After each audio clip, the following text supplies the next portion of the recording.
امی میری یہ حرکت نوٹ کر چکی تھی، مگر وہ کچھ بھی بول نہیں رہی تھی۔ شادی کا فنکشن اٹینڈ ہوا، دیر کو ہم لوگ گھر آ گئے۔ ابو آ کر سو چکے تھے۔ میں باہر صحن میں کانوں میں ہینڈ فری لگا کر فون میں گانے سن رہا تھا اور واک بھی کر رہا تھا۔ تبھی اچانک امی باہر آئی۔ مجھے اس طرح دیکھ کر وہ حیران ہوئی، کہنے لگی شاہ زین، ابھی تک تم سوئے نہیں، اس وقت تک کیوں جاگ رہے ہو؟ پھر میں نے امی سے کہا، امی کیا کروں، میرے وجود میں ایسی بے چینی ہے جو مجھے سونے ہی نہیں دے رہی۔ امی نے چونک کر میری طرف دیکھا اور ہنس پڑی، کہنے لگی اچھا جی، مجھے بھی تو ذرا پتہ چلے۔ میں امی سے کہنے لگا، آپ اور ابو تو روز رات کو یہ کام کرتے ہو، میں تڑپتا رہتا ہوں۔ امی نے اتنی کھلی ڈلی بات سن کر مجھے حیرانگی سے دیکھا، پھر کہنے لگی اچھا تو اب میرے بیٹے کو بیوی چاہیے۔ پھر میں امی سے کہنے لگا، نہیں امی نہیں، اتنی سی عمر میں مجھے ان جھمیلوں میں نہیں پڑنا۔ امی کہنے لگی تو پھر کیا بات ہے، کیا کہنا چاہتے ہو، تم ذرا کھل کر کہو۔ میں نے امی سے کہا کہ مجھے ذرا چائے بنا دیں، مجھے سر میں بہت درد ہو رہا ہے، شادی کے ہنگامے کی وجہ سے میرا سر کافی دکھ رہا ہے۔ پھر میری امی میرے لیے چائے بنانے چلی گئی۔ میں دل میں کافی خوف زدہ ہو رہا تھا کہ کیا مجھے امی سے اپنی یہ بات کر دینی چاہیے تھی یا نہیں۔ موقع اچھا تھا، اگر امی مجھ سے ناراض ہو گئی تو پھر میں کیا کروں گا۔ میں اسی کشمکش کا شکار تھا، مگر کیسے بھی کر کے مجھے امی سے یہ بات کرنی تو تھی، کیونکہ میرے پاس دوسرا چارہ بھی نہیں تھا، اور میں اتنی کم عمری میں شادی کر کے اپنا مستقبل بھی برباد نہیں کرنا چاہتا تھا۔ امی نے مجھے چائے بنا کر دی اور بغیر مجھ سے کوئی بات کیے کمرے میں چلی گئی۔ ہم تینوں رات کو ایک ہی روم میں سویا کرتے تھے۔ کبھی کبھار سردیوں میں اپنے کمرے میں سو جایا کرتا تھا، مگر اکثر رات کے 11 بجے میں کمرے میں چلا جاتا تھا۔ اس سے پہلے میں اپنے کمرے میں اپنی پڑھائی کیا کرتا تھا۔ تب تک امی ابو بھی کھانا کھا کر فارغ ہو جاتے تھے، پھر میں اپنے بستر میں لیٹ جاتا تھا۔ رات کو 1 یا 2 بجے کے قریب جب ابو امی کو اٹھاتا تو اس کی آہٹ پر میری بھی آنکھ کھل جاتی تھی، مگر کبھی بھی میں ان پر یہ ظاہر نہیں کرتا تھا کہ میں آپ لوگوں کو دیکھ رہا ہوں۔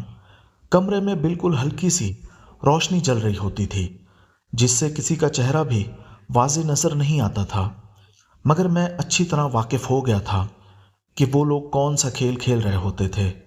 آج جب میں کمرے میں داخل ہوا تو وہی روشنی جل رہی تھی۔ میں اپنی جگہ اپنے بستر پر سو گیا۔ رات کے تقریباً 2 بجے تھے کہ ابو نے امی سے آہستہ سے کہا، شروع کریں، جس سے میری آنکھ کھل گئی۔ اب میں ان دونوں کو کمبل سے باہر دیکھ رہا تھا۔ یہ سارا منظر میری آنکھوں کے سامنے کسی فلم کی طرح چل رہا تھا۔ جب ابو اپنی بازی کھیل چکے تو نڈھال ہو کر لیٹ گئے، مگر میں دیکھ رہا تھا کہ امی مسلسل بے چین ہوئے جا رہی تھی۔ شاید ان کی ضرورت ابھی پوری نہیں ہوئی تھی، وہ ادھر سے ادھر کروٹیں بدل رہی تھی۔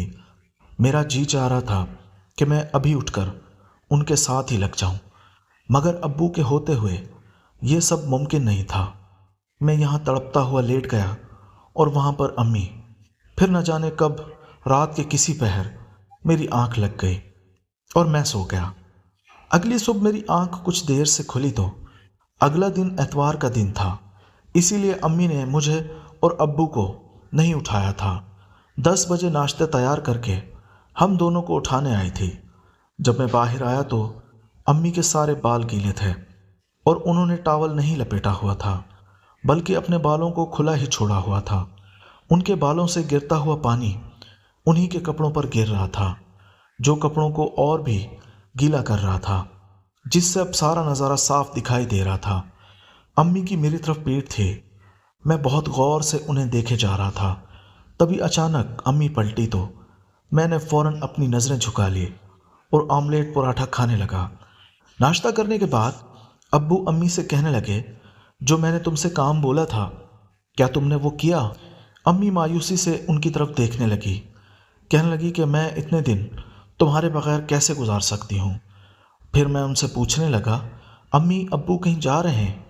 تو امی نے بتایا کہ تمہارے ابو اسلام آباد جا رہے ہیں کچھ ضروری کام سے۔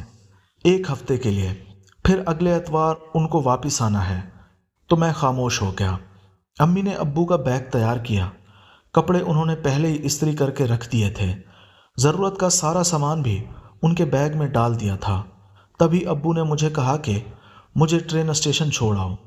میں خوشی خوشی اٹھا اور دل ہی دل میں سوچنے لگا کہ اب میری باری آ ہی گئی، جس کا مجھے انتظار تھا۔ اب وہ وقت میں اپنی آنکھوں کے سامنے دیکھ رہا تھا۔ امی کافی افسردہ تھی، کیونکہ امی ایک رات بھی میرے ابو کے بغیر نہیں گزار سکتی تھی۔ پھر میں ابو کو چھوڑ کر واپس آ گیا تو امی گھر کی صفائی ستھرائی میں مصروف تھی۔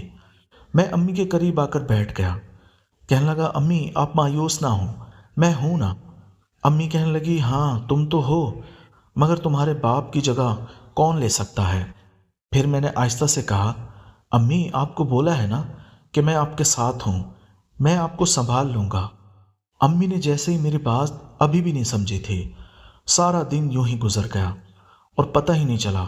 شام کو دوستوں کے ساتھ باہر نکل گیا اور ڈنر بھی باہر کیا۔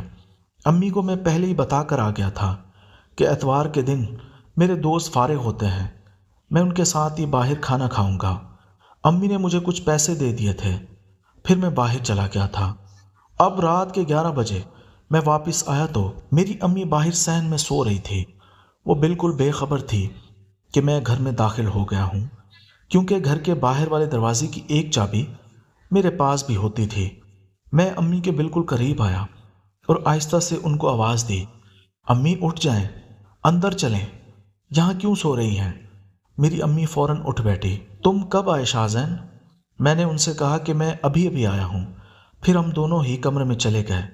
امی بستر پر لیٹ گئی۔ میں امی سے کہنے لگا، امی آج رات میں آپ کے ساتھ ابو کی جگہ پر سونا چاہتا ہوں۔ اب امی مجھے حیرت سے دیکھنے لگی اور مسکرا رہی تھی۔ پھر میں نے امی سے صاف صاف کہہ دیا، امی میں ہر رات آپ دونوں کو وہ سب کچھ کرتے ہوئے دیکھتا ہوں۔ میرے وجود میں ایک عجیب سی بے چینی ہے، میں اس کو مٹانا چاہتا ہوں۔ اگر آپ کی اجازت ہو تو۔ میری امی کو بھی شاید اس وقت بہت زیادہ میری ضرورت تھی۔ امی جتنی آسانی سے مان گئی میں نے سوچا بھی نہیں تھا۔ پھر میں ان کے ساتھ شروع ہو گیا۔ پھر امی کہنے لگی کہ میں نے آج تک زندگی میں ایسا سکون کبھی نہیں حاصل کیا۔ میں نے کہا، امی وہ تو ٹھیک ہے، لیکن کل ابو واپس آ رہے ہیں تو ہم دوبارہ یہ کام کب کریں گے؟ میری امی کہنے لگی، شاہزین کل کی کل دیکھیں گے۔ میں نے کہا، نہیں امی، ہمیں آج ہی پلان کرنا ہوگا۔ میری امی کہنے لگی کہ میرے دماغ میں ایک ترکیب ہے، اگر تم میرا ساتھ دو تو۔ میں نے کہا کہ وہ کیا امی؟ میری امی کہنے لگی کہ جب تمہارے ابو آ جائیں گے میں ان کو بولوں گی کہ میں اپنی امی کے گھر پنجاب جا رہی ہوں۔ اصل میں میرے نانو کا گھر رحیم یار خان کے ایک چھوٹے سے گاؤں میں تھا۔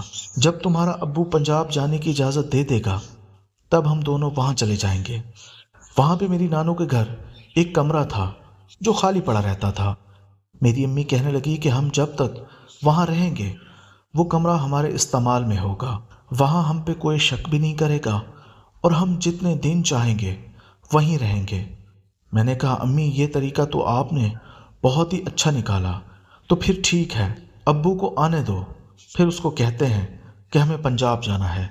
لیکن اگر ابو نے منع کر دیا؟ پھر میری امی کہنے لگی، وہ منع نہیں کریں گے، اتنے سالوں بعد تو میں بول رہی ہوں، ان کو ماننا ہی پڑے گا۔ تم فکر نہ کرو شاہزین، تم مجھ پہ چھوڑ دو۔ میں نے کہا، چلیں ٹھیک ہے امی، کوئی بات نہیں۔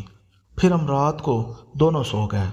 صبح میری آنکھ کھلی تو میں نے دیکھا ابو گھر آئے ہوئے تھے۔ امی ان کو ناشتہ کروا رہی تھی۔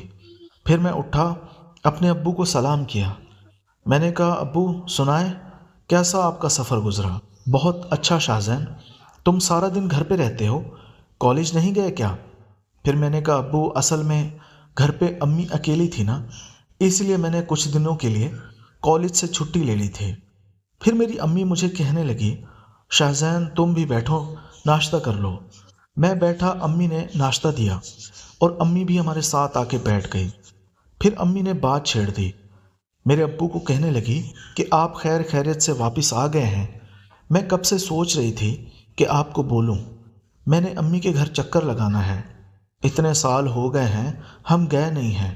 شاہزین بھی مل لے گا اور گاؤں میں گھوم بھی لے گا تو اس کا بھی اچھا ٹائم پاس ہوگا اور میں بھی فریش ہو جاؤں گی۔ پھر میرا ابو کہنے لگا، ابھی تو میں کام سے آیا ہوں، 2-3 دن رکو، 2-3 دن کے بعد مجھے سیلری بھی مل جائے گی۔ ظاہر ہے وہاں پہ پیسے کام آئیں گے، بغیر پیسوں کے تو تم لوگ نہیں جا سکتے ہو، پھر تم لوگ بھلے چلے جانا۔ میری امی کہنے لگی کہ چلیں ٹھیک ہے۔ پھر میری امی برتن سمیٹ کر کچن میں چلی گئی اور کچن سے مجھے آواز دی، کہنے لگی، شاہزین میری بات سنو۔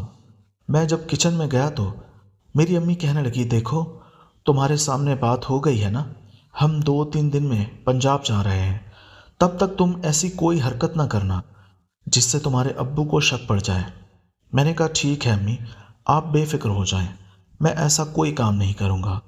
پھر مجھے میرے ابو نے آواز دی، کہنے لگا، شاہزین جاؤ یہ بازار سے 1 کلو مٹن کا گوشت لے آؤ اور کچھ پھل وغیرہ بھی لے آؤ، اتنے دن ہو گئے ہیں میں نے کچھ اچھا نہیں کھایا، تمہاری امی کے ہاتھ کا کھانا بہت یاد آتا تھا۔ مجھے میرے ابو نے 5,000 روپے کا نوٹ دیا۔ میں گیا بازار، گوشت لیا اور کچھ پھل وغیرہ بھی لیے۔ جب میں گھر آیا تو مین دروازے کی چابی میرے پاس بھی تھی، میں نے دروازہ بجایا نہیں، میں اندر آ گیا۔ گھر میں داخل ہوا تو میں نے دیکھا امی اور ابو مجھے کہیں نظر نہیں آ رہے تھے۔ میں بڑا حیران ہوا کہ دوپہر کے وقت دونوں کہاں جا سکتے ہیں۔ پھر میں کمرے میں داخل ہونے لگا۔ جیسے ہی دروازے کے قریب پہنچا تو میری امی کی عجیب سی آواز آ رہی تھی۔ وہ کس چیز کی آواز تھی میں سمجھ گیا تھا۔ پھر میں نے اس کمرے میں جھانکنے کی کافی کوشش کی، لیکن مجھے کہیں سوراخ نظر نہیں آ رہا تھا۔ پھر میں باہر ٹی وی لاؤنج میں بیٹھ کر ٹی وی آن کر کے بیٹھ گیا۔ 20 منٹ گزرے تو کمرہ کھلا، میری امی باہر آئی تو میں سمجھ گیا کہ اندر کون سا کھیل کھیلا جا رہا تھا۔ میری امی نے بنا مجھ سے کوئی بات کیے سیدھا کچن میں چلی گئی۔ میں نے پھر اپنی امی کو کہا کہ میں گوشت لے آیا ہوں اور کچھ پھل وغیرہ بھی، اور پھر میں بھی آہستہ آہستہ اپنی امی کے پیچھے پیچھے کچن میں چلا گیا۔ میں نے کہا امی کیا ہو رہا تھا اندر؟ پہلے تو آپ لوگ رات میں کرتے تھے، اب تو آپ دن میں ہی شروع ہو گئے ہیں۔ میری امی کہنے لگی، ہاں تمہارا ابو اتنے دنوں بعد آیا ہے نا، تو وہ زبردستی لے گیا تھا، آخر میں نے اسے خوش بھی تو کرنا تھا، میں اس کی بیوی ہوں، میں اسے منع تو نہیں کر سکتی تھی۔ مجھے اچھا تو نہیں لگا، لیکن میں نے کہا ٹھیک ہے کوئی بات نہیں۔ پھر اس طرح دن گزرتے رہے۔ آخر وہ دن بھی آ گیا جس دن ہم لوگوں نے پنجاب جانا تھا۔ میری امی نے میرے ابو سے پوچھا، سناؤ تمہاری سیلری آ گئی ہے تو بتا دو، کل ہم لوگ پنجاب کے لیے روانہ ہو جاتے ہیں۔ میرے ابو نے کہا کہ